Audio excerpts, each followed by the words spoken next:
आप देख रहे हैं अनहोनी। तो चलिए बढ़ते हैं आज की इस कहानी की ओर। बारिश बहुत ही तेजी से बरसे जा रही थी। हवाओं का तो ये हाल था जैसे सब कुछ उड़ा ले जाएंगी।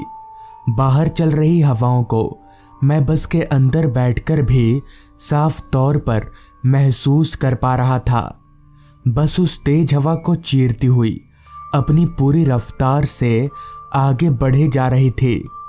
मेरा नाम शुभम है और मैं अपने गांव से दूर शहर में काम करता हूं और आज मैं तकरीबन 5 सालों के बाद अपने गांव लौट रहा हूं।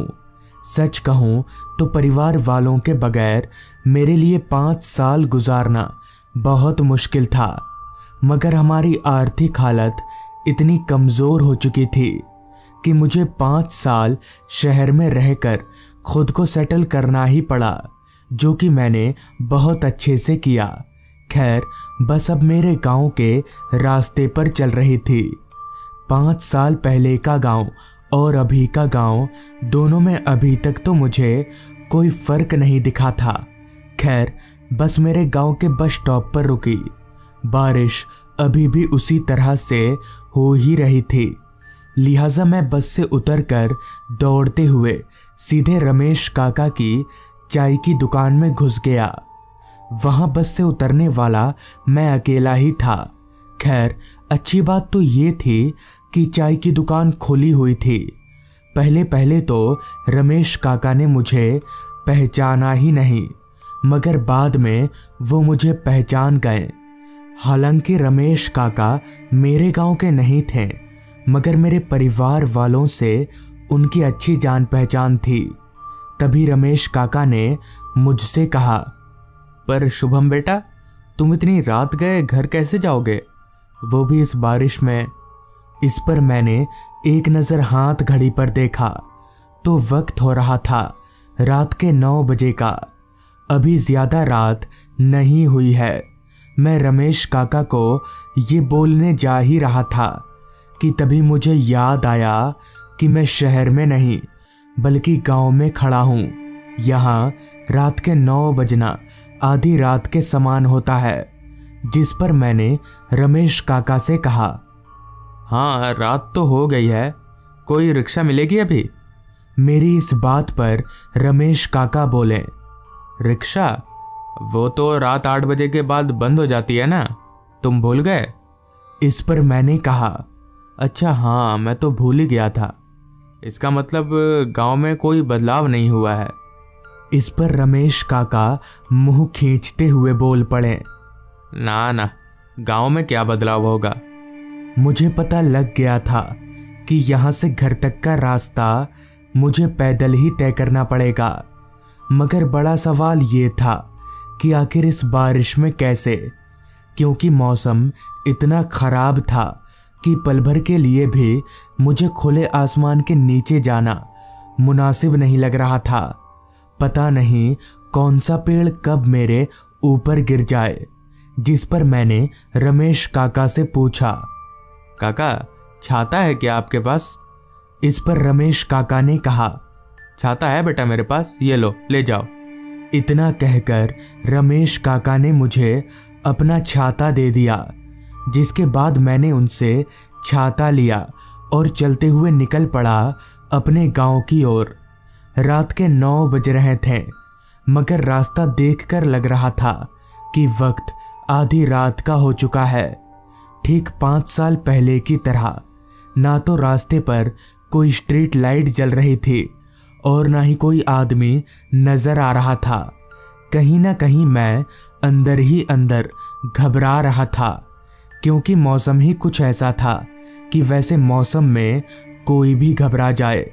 रास्ते पर खामोशी इतनी ज़्यादा फैली हुई थी कि मेरे पैदल चलने की आवाज़ भी मैं साफ तौर पर सुन पा रहा था।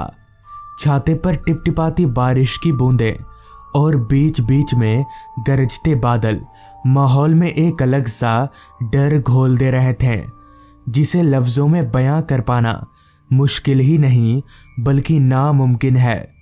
अभी मैं आगे बढ़ ही रहा था कि तभी एकदम से मुझे ऐसा महसूस हुआ जैसे कोई मेरे सामने से निकला हो। मेरे पैर उसी जगह पर अपने आप ही रुक गए। मैं रुककर चारों तरफ देखने लगा, मगर वहां मेरी आंखें अंधेरे के अलावा किसी और चीज को देख नहीं पा रही थी। मुझे लगा शायद ये मेरे मन का वहम होगा और मैं इतना सोचकर वापस से आगे बढ़ने लगा, मगर कहीं ना कहीं वो चीज मेरे जहन में छप सी गई थी। आखिर वो क्या हो सकता है? अगर कोई जंगली जानवर होता तो वो इतनी जल्दी गायब नहीं होता। कम से कम पल भर के लिए तो मैं उसे देख पाता। मन में उमड़ते इन सारे सवालों को लेकर मैं आगे बढ़े जा रहा था। अभी मैं आगे बढ़ ही रहा था कि तभी रास्ते के एक किनारे पर मुझे एक बाइक खड़ी दिखी। उस बाइक को देखकर मुझे काफी हैरानी हुई कि आखिर ये बाइक है किसकी और इस सुनसान रास्ते पर ऐसे क्यों खड़ी है। लिहाजा मैं चलते हुए उस बाइक के करीब गया और आसपास देखने लगा, मगर वहां आसपास कोई इंसान नहीं था। अभी मैं आसपास देख ही रहा था कि तभी अचानक पीछे से किसी ने मेरे कंधे पर हाथ रख दिया। वो हाथ बर्फ की तरह ठंडा था। मैं तुरंत पीछे पलटा तो पाया कि एक अधेड़ उम्र का आदमी ठीक मेरे पीछे ही खड़ा है। तभी उस आदमी ने मुझसे कहा, क्या हुआ, यहाँ क्या कर रहे हो? इस पर मैंने कहा, जी कुछ नहीं, बस ये बाइक देखी तो आ गया। आपकी है ये बाइक? तो इस पर उस आदमी ने कहा, जी मेरी बाइक है। आपको कहीं जाना है क्या? इस पर मैंने कहा, जाना तो था मुझे राजपुर गांव। इस पर उस बाइक वाले ने कहा, आइए मैं आपको छोड़ देता हूँ, मुझे भी उधर ही जाना है। मुझे भी लगा यही ठीक रहेगा, लिहाजा मैंने उस आदमी की बात मान ली और उसकी बाइक पर छाता लेकर बैठ गया। छाता मैंने खोला हुआ था क्योंकि बारिश अभी भी हो ही रही थी। छाते की मदद से मैं भी बच रहा था और वो बाइक वाला भी। बाइक उस सुनसान रास्ते पर आगे बढ़े जा रही थी कि तभी मेरी नज़र उस बाइक चला रहे आदमी पर गई। उस आदमी के कपड़े जरा भी नहीं भीगे थे, मगर ये कैसे हो सकता है? वो आदमी तो इतनी देर से भीग रहा था।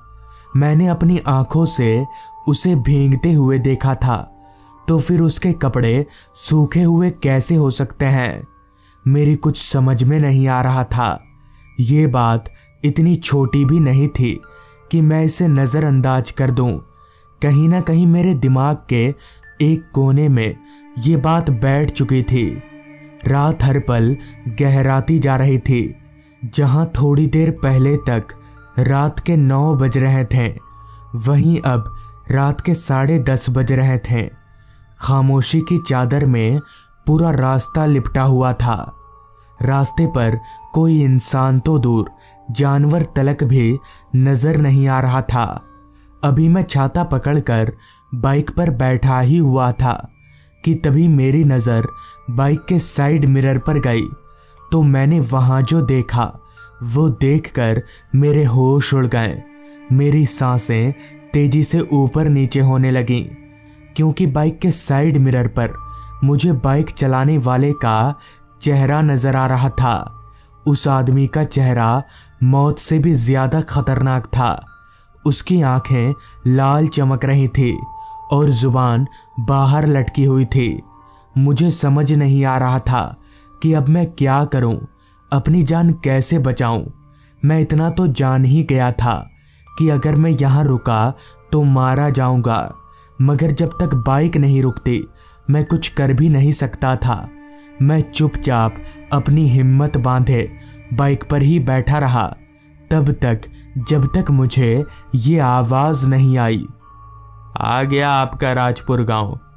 इतना सुनते ही मैं फटाफट से बाइक पर से नीचे उतरा और भागते हुए सीधे अपने घर घुस गया। इस दौरान मैंने पीछे पलटकर भी नहीं देखा। फिर जब मैंने इस घटना का जिक्र घर वालों से किया तो पता चला कि आज से कुछ ही दिन पहले उस रास्ते पर एक बाइक वाले का एक्सीडेंट हो गया था। दरअसल ऐसे ही बारिश का मौसम था। उस बाइक वाले की बाइक का टायर फिसल गया, जिसकी वजह से वो उस रास्ते पर इतनी जोर से गिरा कि उसके सर पर चोट लग गई और वो वहीं पर मर गया। तब से उसी की आत्मा उसी रास्ते पर भटकती फिरती है। तो दोस्तों, ये थी आज की कहानी। अगर आपको ये कहानी पसंद आई हो तो चैनल को ज़रूर सब्सक्राइब कर लें। तो मैं आपका दोस्त आर्यन जल्द ही मिलूँगा आपसे ऐसी ही एक कहानी के साथ।